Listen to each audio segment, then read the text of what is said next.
In November 1330, Lord Thomas Berkeley stood before the English Parliament to answer for the death of King Edward II, a death that Berkeley himself had announced 3 years earlier in his own handwritten letter. His response? He claimed he knew nothing about it. The man who sent the letter saying Edward was dead denied knowing Edward had died. Either Lord Berkeley was lying in 1327, lying in 1330, or something happened at Berkeley Castle that defies everything we think we know about the end of England's most controversial medieval king. This is the story of Edward II's final days, a tale of imprisonment, escape attempts, mysterious death, and a 700-year-old question that historians still cannot answer with certainty. September 21st, 1327. Berkeley Castle, Gloucestershire. A deposed king, stripped of his crown and title, held in the most secure fortress his enemies could find. 4 serious rescue attempts had already failed. Another plot was unfolding as we speak, and somewhere in the castle, orders had arrived from Roger Mortimer, the man who controlled England through the boy king Edward III. Orders that instructed Edward's keepers to remedy the situation quickly. By morning, Edward II would be gone, but how he died, or whether he died at all, is where this story gets strange. To understand how Edward II ended up in that castle, we need to go back to the relationships that destroyed his reign. Edward II inherited England's throne in 1307, following the death of his formidable father Edward I, the Hammer of the Scots, a warrior king who had conquered Wales and nearly subdued Scotland. Edward II was expected to continue his father's legacy. He did not. Instead, Edward II became infamous for something else entirely, his all-consuming attachment to male favourites. The first was Piers Gaveston, a Gascon-born nobleman who had been Edward's companion since youth. When Edward became king, he didn't just reward Gaveston, he elevated him to heights that shocked the English nobility. Edward made Gaveston Earl of Cornwall, a title previously reserved exclusively for members of the royal family. He showered him with lands, wealth and political power that put Gaveston above men who had served the crown for generations. The chronicles are not subtle about what they believed was happening. The Annales Paulini recorded that Edward loved Gaveston beyond measure. Other chroniclers used language considerably less diplomatic, but here's the thing that made it worse. Gaveston was arrogant about it. He gave the most powerful nobles in England insulting nicknames. He flaunted his influence. He behaved as though he were untouchable. In 1312, the barons had finally had enough. They hunted Gaveston down and executed him without trial, a murder that traumatised Edward II and should have taught him a lesson about the dangers of excessive favouritism. It didn't. Within a few years, Edward had found a new favourite, Hugh Despenser the Younger. And if Gaveston had been problematic, Hugh Despenser was catastrophic. Now, from Hugh Despenser's perspective, he was simply making the most of his opportunity. He accumulated lands across southern Wales and the Welsh Marches. He enriched himself through what can only be described as state-sponsored piracy and extortion. He wielded so much power that contemporary sources called him the Second King. But from everyone else's perspective, including Queen Isabella's, Hugh Despenser was a poison that had infected the English crown. This is where Edward's story takes its fatal turn. Isabella of France had married Edward in 1308 when she was just 12 years old. The marriage was politically necessary, an alliance between England and France, but emotionally hollow. Isabella had tolerated Piers Gaveston. She could not tolerate Hugh Despenser. As Hugh's influence grew, he systematically dismantled Isabella's position. Her lands were confiscated, her French servants were arrested, her own children were placed under Despenser custody. By 1325, Isabella had been reduced from Queen of England to something barely above a prisoner in her own household. That year, she was sent to France on a diplomatic mission. She was supposed to negotiate with her brother, King Charles IV, and return to England. She did not return. Instead, Isabella remained in exile. She took a lover, Roger Mortimer, an English baron who had escaped from the Tower of London and fled to France. Together, they began planning something unprecedented: the invasion and deposition of a reigning English king. In August 1326, Isabella and Mortimer landed in England with a small mercenary force, probably no more than 1,500 men. By any rational military calculation, this should have been suicide. Edward II controlled the entire apparatus of English royal power. He had castles, armies, and the theoretical loyalty of every nobleman in the realm. None of it mattered. Edward's soldiers refused to fight against their queen. The nobility offered no resistance. Town after town opened their gates to Isabella. Edward II, abandoned by everyone, fled into Wales with Hugh Despencer, desperately hoping to reach Ireland or gather loyal Welsh forces. He was captured in November 1326. Hugh Despencer the Younger was subjected to one of the most brutal executions in medieval English history. Hanged, drawn, and quartered, his body parts sent to the four corners of the kingdom as a warning. Edward II was taken to Kenilworth Castle, and that's where the real story begins. On January 20th, 1327, Edward II was brought before a delegation of bishops, barons, and representatives of Parliament at Kenilworth Castle. They delivered an ultimatum that had never before been given to an English king: abdicate or be deposed. The difference mattered. If Edward abdicated voluntarily, his son would inherit the throne with legitimacy. If Edward was deposed against his will, it would set a dangerous precedent. Any future parliament could theoretically remove any future king they disliked. According to the records, Edward initially refused.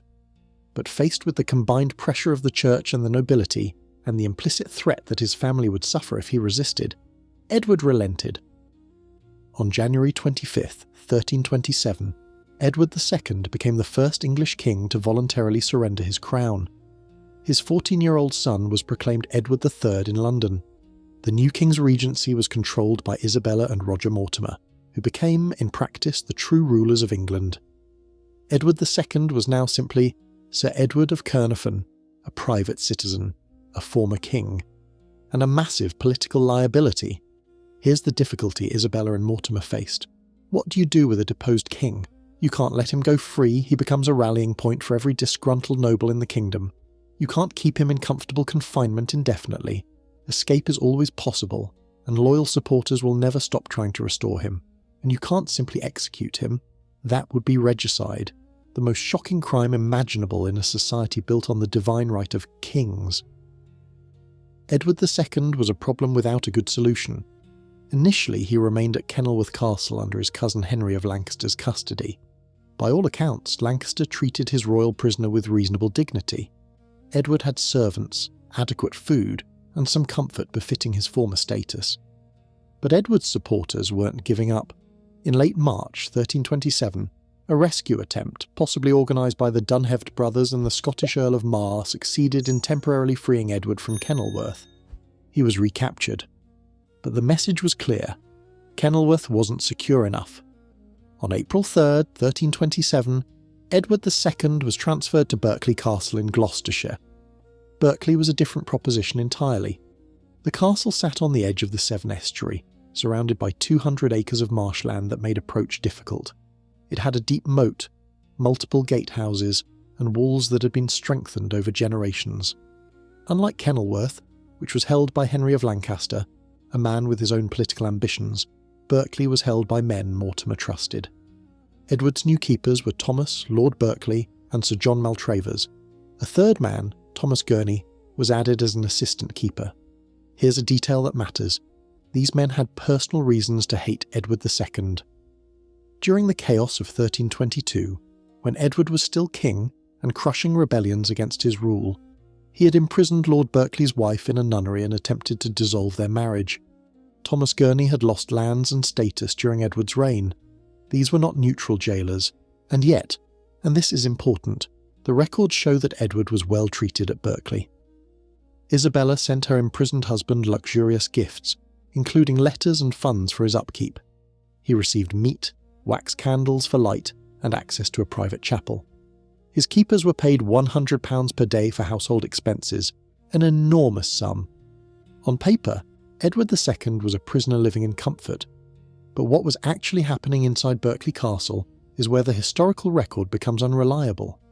Later chroniclers would claim that Edward's keepers attempted to kill him slowly through neglect and mistreatment, exposing him to the stench of rotting animal carcasses, depriving him of adequate care, hoping he would simply sicken and die without anyone having to take direct action. The problem is that these accounts were written years or decades after the fact, by chroniclers who were not present and who had political motivations for portraying Edward as a suffering martyr. The contemporary records, the receipts, the payment orders, the administrative documents, tell a different story of adequate provisions and care. What the records do confirm is that Edward's supporters never stopped trying to free him. At least 4 serious rescue attempts occurred during Edward's imprisonment at Berkeley in the summer of 1327. The most dramatic came in June or July, when a well-armed force led by the Dunheved brothers actually breached Berkeley Castle's formidable defences. Think about that for a moment. They got through the marshland, they crossed the moat, they penetrated multiple gatehouses, they entered the keep itself, they temporarily freed Edward II, and then he was recaptured. The records don't tell us exactly how, whether the escape party was overwhelmed by guards, whether Edward was too weak to flee quickly enough, whether they were betrayed by someone inside the castle. We simply know that Edward was back in custody within hours. Another attempt in August 1327, led by the Welsh knight Sir Rhys ep Gruffydd with support from the Earl of Mar, was betrayed to Mortimer before it could be executed. From Mortimer's perspective, these constant rescue attempts were intolerable. Every plot that got close to succeeding made his position more precarious. A restored Edward II would mean Mortimer's certain execution. Something had to be done. On September 7th, 1327, William de Shalford, Mortimer's deputy, wrote warning that another major plot to free Edward was underway. On September 14th, more details arrived. Mortimer responded by sending 2 men, William Ockley and William Beaucaire, to Berkeley Castle with orders to remedy the situation quickly. Those orders were deliberately vague. Remedy the situation could mean many things: increase security, move the prisoner, eliminate the threat. Edward's keepers apparently interpreted it in the most final way possible. On the night of September 21st, 1327, Edward II was alive. By the morning of September 22nd, he was gone. The Peterborough chronicler recorded it with chilling simplicity. He was well in the evening and dead by the morning. No physician's records exist from that night. No coroner investigated the death. No autopsy was performed. Parliament was informed that Edward had died of natural causes, and most chroniclers initially accepted this explanation without question. The Annales Paulini simply recorded that he died. The French brute attributed his death to an illness brought on by sorrow. The Lanercost Chronicle hedged, stating Edward died by natural causes or by violent means. For 3 years, that was the official story. Natural causes, grief, the inevitable decline of a broken man who had lost everything. Then, in November 1330, Roger Mortimer was overthrown by Edward III, now old enough to rule in his own right, and executed for treason. One of the charges against him was responsibility for Edward II's murder. Suddenly, the story changed. Adam Muirmouth was a chronicler who kept a personal diary of events. His original 1327 entry recorded Edward's death as natural causes. But after Mortimer's trial and execution, Muirmouth went back and revised his chronicle. The new version claimed Edward had been suffocated. Here's what Muirmouth himself admits. This claim was based on common rumour, gossip circulating in 1330, 3 years after Edward's death. He wasn't present, he didn't witness anything. He was recording what people were saying after Mortimer's fall, and then there's the red-hot poker. The infamous story, that Edward II was murdered by having a red-hot poker inserted through his rectum, is probably the most widely known fact about his death. It appears in countless history books, documentaries, and popular accounts. It's almost certainly fiction. The first version of this story doesn't appear until the Brute Chronicle, written somewhere between 1333 and 1340, 6 to 13 years after Edward's death. Geoffrey Le Baker, writing around 1350, over 20 years after the events, composed the most graphic account. Edward held down by weights, heavier than 15 men, suffocated with pillows, then tortured with a red-hot poker inserted through a horn to avoid leaving external marks. Le Baker's account is now recognised by historians as hagiography, a narrative designed to portray Edward as a holy martyr, suffering divine punishment for his sins, particularly his relationships with men. The more Edward suffered, the more sacred his death became, the better the case for his eventual canonisation. The critical problem is that no contemporary source mentions the poker story, not Adam Muirmouth, who was closest to the events, not the Annales Paulini, not any chronicle written within years of 1327. It emerged later for religious and political purposes and it stuck because it was memorable and lurid and fit people's expectations of divine justice for sodomy. But what if Edward didn't die at Berkeley at all? Around 1337, a decade after Edward's supposed death, a letter arrived at the court of Edward III from Manuel Fieschi, a Genoese papal notary and Bishop of Vercelli. The letter has been tested and authenticated. It is not a later forgery. What it claims, however, is extraordinary. According to Fieschi, when Edward II heard that Thomas Gurney and Simon Bereford had arrived at Berkeley Castle to kill him, a loyal servant provided him with a change of clothes. Dressed as a servant, Edward walked out of the castle at twilight. He killed the sleeping gatekeeper to secure his escape. Fieschi's letter claims Edward fled to Corfe Castle in Dorset, where he was hidden for 18 months by the castle's keeper. When he learned that his uncle Edmund, Earl of Kent, had been executed for trying to rescue him, Edward realised his situation was hopeless. He then travelled to Ireland, eventually took on the habit of a hermit, and made his way through France to the papal court at Avignon. The letter states that Pope John XXII received Edward secretly and honoured him for more than 15 days. Edward then travelled through Paris, Cologne, where he visited the shrine of the Three Kings and eventually settled in Italian hermitages in the Diocese of Pavia, living as a recluse and doing penance for the remainder of his life. Most historians dismiss the Fieschi letter as fantasy, but here's what makes it hard to dismiss entirely. It explains things that otherwise make no sense. In 1330, Edmund, Earl of Kent, Edward II's uncle, became absolutely convinced that his half-brother was still alive. He organised a conspiracy to rescue Edward from Corfe Castle. This wasn't some minor plot by fringe elements. The conspiracy involved the Archbishop of York, the Bishop of London, and numerous nobles and knights. The Archbishop offered £5,000, an astronomical sum, to secure Edward's release. Edmund staked his life on this belief. When the plot was discovered, Mortimer had him convicted of treason and executed on March 19th, 1330. Why would the Earl of Kent, a man who knew the court, who had access to information, who understood the stakes, risk everything to rescue a man who had been dead for 3 years? Why would the Archbishop of York offer a fortune for a corpse?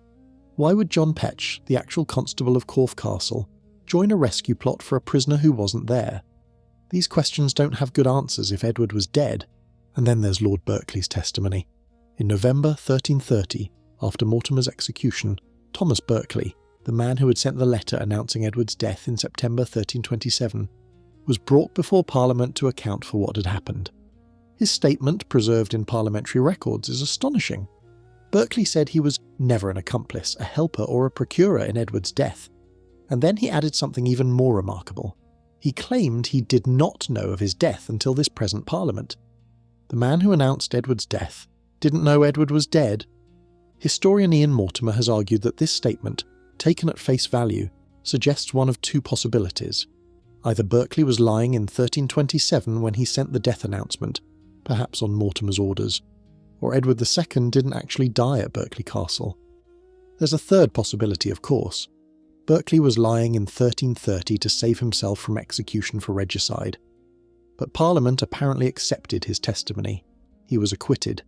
He was later rewarded by Edward III with manors and positions of trust.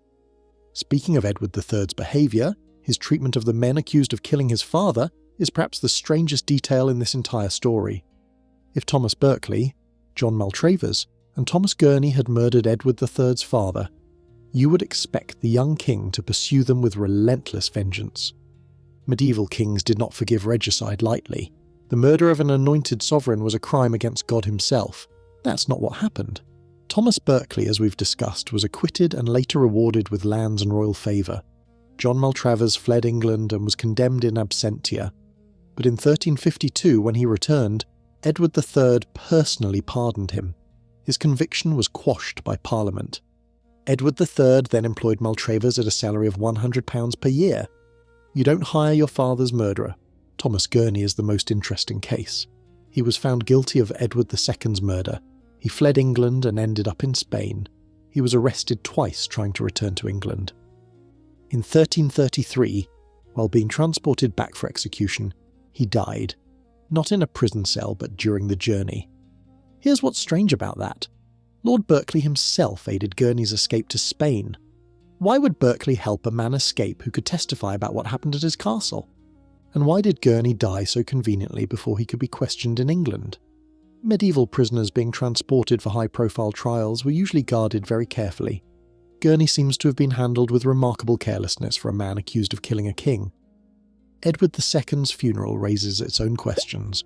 3 months after his alleged death, on December 20th, 1327, a grand royal funeral was held at St. Peter's Abbey in Gloucester, now Gloucester Cathedral. Isabella reportedly spent £351 on the ceremony, an enormous sum that suggests genuine mourning or, alternatively, a very elaborate show.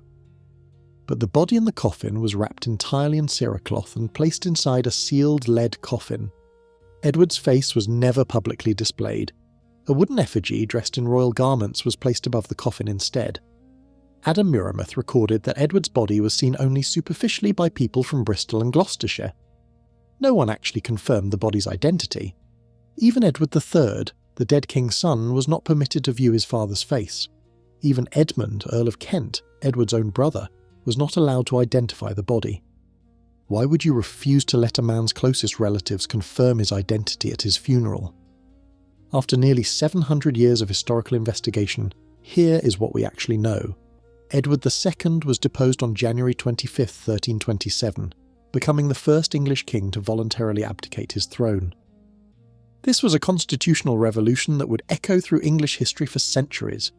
He was imprisoned at Kenilworth Castle from January to April 1327, then transferred to Berkeley Castle, where he remained until September.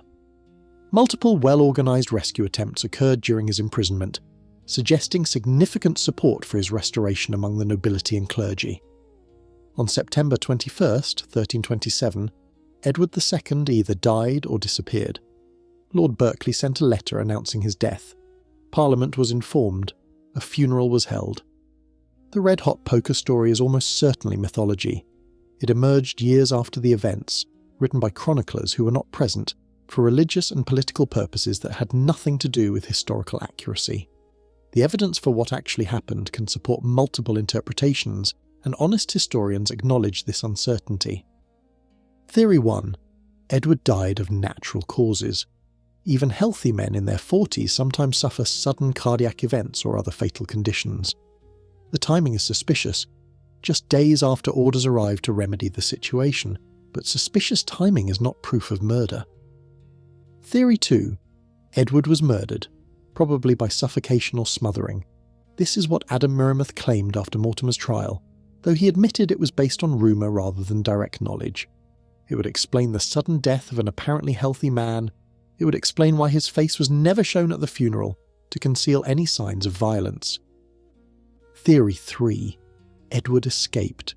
The Fieschi letter, the Earl of Kent conspiracy, Lord Berkeley's bizarre denial, and Edward III's inexplicable forgiveness of his father's alleged killers all point toward this possibility. If Edward escaped, the body in the coffin was someone else, a prisoner who died conveniently, or was killed to serve as a substitute. Each theory has supporting evidence, each theory has problems. Anyone who tells you they know definitively what happened at Berkeley Castle on September 21st, 1327, is lying to you. What we do know is what happened next. Edmund, Earl of Kent, was executed in March 1330 for believing his brother was alive and trying to rescue him. His lands were confiscated, his wife and children were imprisoned. Mortimer orchestrated the entire thing. That execution was the breaking point for the young Edward III. He realised that Mortimer and Isabella were becoming increasingly dangerous, and that his own life might be at risk. On October 19th, 1330, Edward III, not yet 18 years old, staged a coup at Nottingham Castle. Using a secret passage still called Mortimer's Hole today, a group of loyal knights led by William Montague overpowered Mortimer's guards and arrested him. Mortimer was brought before Parliament, bound and gagged, facing 14 charges including responsibility for Edward II's death. On November 29th, 1330, he was hanged at Tyburn as a common traitor, his body left naked on the gallows for 2 days. Isabella was spared. She was, after all, Edward III's mother. She was confined to comfortable retirement at Castle Rising in Norfolk, where she lived another 28 years until her death in 1358. Edward III went on to become one of England's greatest medieval kings, victor of Crécy and founder of the Order of the Garter.